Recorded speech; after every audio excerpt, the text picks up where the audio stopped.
Shalom, selamat pagi jemaat yang dikasihi oleh Tuhan. Kembali kita bertemu dalam Salam Pagi. Bapak Ibu, mari kita lanjutkan pembacaan Alkitab kita di dalam 2 Raja-Raja pasal yang ke-23. Demikian firman Tuhan. Sesudah itu raja menyuruh orang mengumpulkan semua tua-tua Yehuda dan Yerusalem. Kemudian pergilah raja ke rumah Tuhan, dan bersama-sama dia semua orang Yehuda dan semua penduduk Yerusalem, para imam, para nabi, dan seluruh orang awam, dari yang kecil sampai yang besar. Dengan didengar mereka, ia membacakan segala perkataan dari kitab perjanjian yang ditemukan di rumah Tuhan itu. Sesudah itu berdirilah raja dekat tiang, dan diadakannyalah perjanjian di hadapan Tuhan untuk hidup dengan mengikuti Tuhan, dan tetap menuruti perintah-perintahnya, peraturan-peraturannya, dan ketetapan-ketetapannya dengan segenap hati dan dengan segenap jiwa, dan untuk menepati perkataan perjanjian yang tertulis dalam kitab itu. Dan seluruh rakyat turut mendukung perjanjian itu.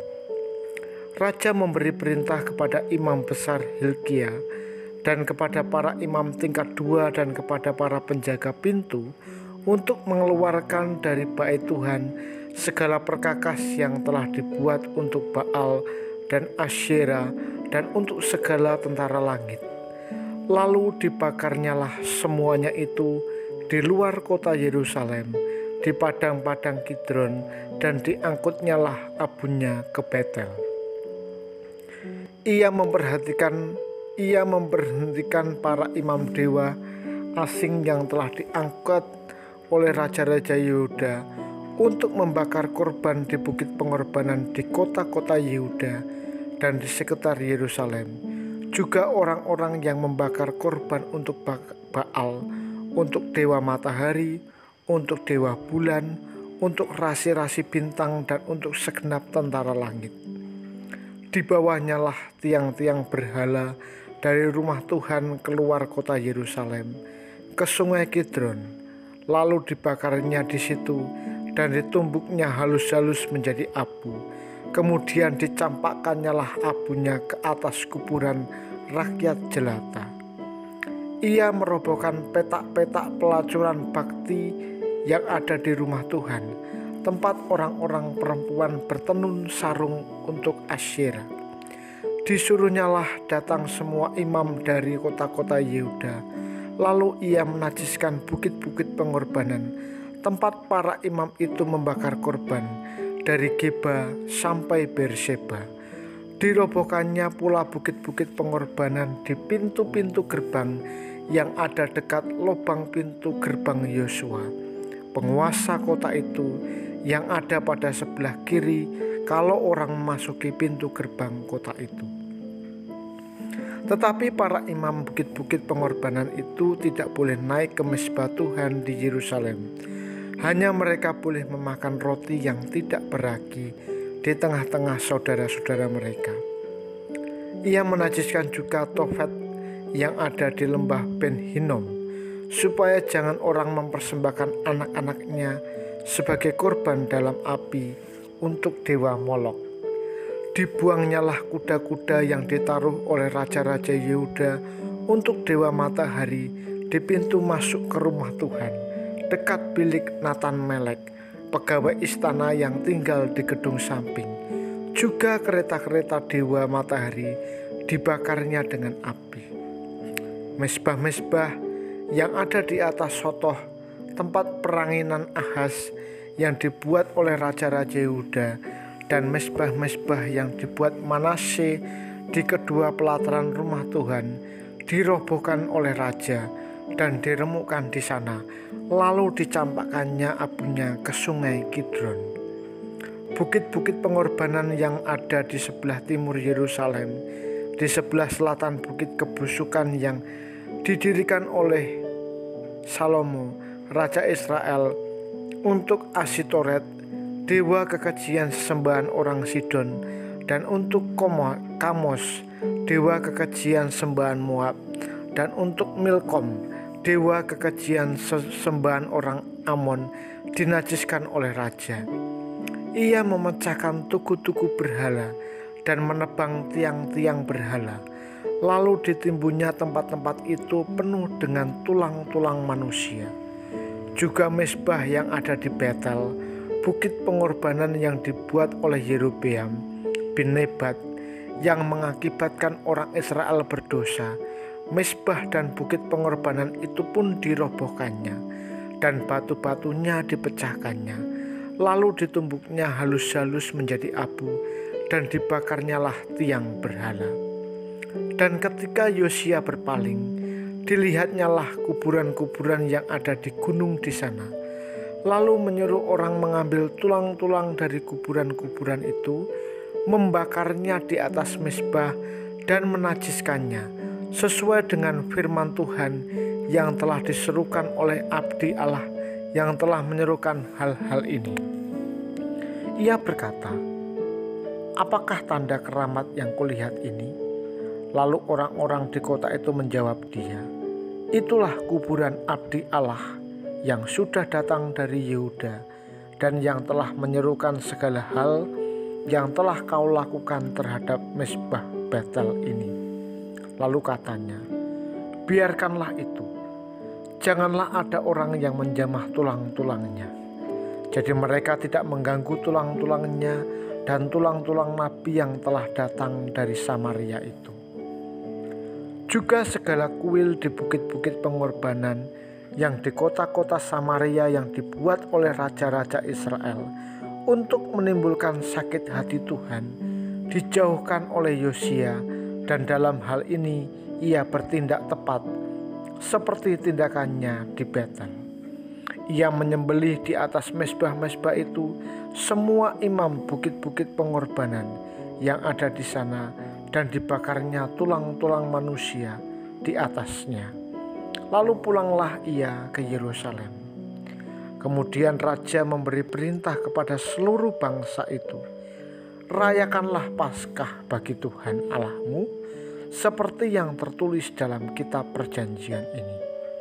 Sebab tidak pernah lagi dirayakan Paskah seperti itu sejak zaman para hakim yang memerintah atas Israel, dan sepanjang zaman raja-raja Israel dan raja-raja Yehuda. Tetapi barulah dalam tahun ke-18 zaman Raja Yosia, Paskah ini dirayakan bagi Tuhan di Yerusalem. Para pemanggil arwah dan para pemanggil roh peramal, juga terafim, berhala-berhala dan segala dewa kekejian yang terlibat di tanah Yehuda dan di Yerusalem, dihapuskan oleh Yosia dengan maksud menepati ketetapan Taurat yang tertulis dalam kitab yang telah didapati oleh Imam Hilkia di rumah Tuhan. Sebelum dia tidak ada raja seperti dia yang berbalik kepada Tuhan dengan segenap hatinya, dengan segenap jiwanya, dan dengan segenap kekuatannya, sesuai dengan segala Taurat Musa. Dan sesudah dia tidak ada bangkit lagi yang seperti dia. Tetapi Tuhan tidak beralih dari murkanya yang sangat bernyala-nyala itu, yang telah bangkit terhadap Yehuda oleh karena segala sakit hatinya yang ditimbulkan Manasye. Lalu berfirmanlah Tuhan, "Juga orang Yehuda akan kujauhkan dari hadapanku, seperti aku menjauhkan orang Israel. Dan aku akan membuang kota yang kupilih ini, yakni Yerusalem, dan rumah ini, walaupun aku telah berfirman tentangnya, namaku akan tinggal di sana." Selebihnya dari riwayat Yosia dan segala yang dilakukannya, bukankah semuanya itu tertulis dalam kitab sejarah raja-raja Yehuda? Dalam zamannya itu majulah Fir'aun Neko, raja Mesir, melawan raja Asyur di tepi sungai Efrat. Raja Yosia pergi menghadapi dia, tetapi Fir'aun membunuhnya di Megiddo segera sesudah ia melihatnya. Pegawai-pegawainya mengangkut mayatnya dengan kereta dari Megiddo dan membawanya ke Yerusalem. Kemudian mereka menguburkannya dalam kuburnya sendiri. Maka rakyat negeri itu menjemput Yoahas, anak Yosia, mengurapi dia dan mengangkat dia menjadi raja menggantikan ayahnya. Yoahas berumur 23 tahun pada waktu ia menjadi raja, dan 3 bulan lamanya ia memerintah di Yerusalem. Nama ibunya ialah Hamultal binti Yeremia dari Libna. Ia melakukan apa yang jahat di mata Tuhan, tepat seperti yang dilakukan oleh nenek moyangnya. Firaun Neko menyuruh dia ke Ribla di tanah Hamat, supaya jangan ia memerintah di Yerusalem. Lagi Firaun membebankan kepada negeri itu denda sebesar 100 talenta perak dan 10 talenta emas. Firaun Neko mengangkut Eliakim, anak Yosia, menjadi raja menggantikan Yosia ayahnya, dan menukar namanya dengan Yoyakim. Tetapi Yoahas di bawahnya. Yoahas tiba di Mesir dan mati di sana. Yoyakim memberi emas dan perak itu kepada Firaun, tetapi ia menarik pajak dari negeri supaya dapat memberi uang itu sesuai dengan titah Firaun.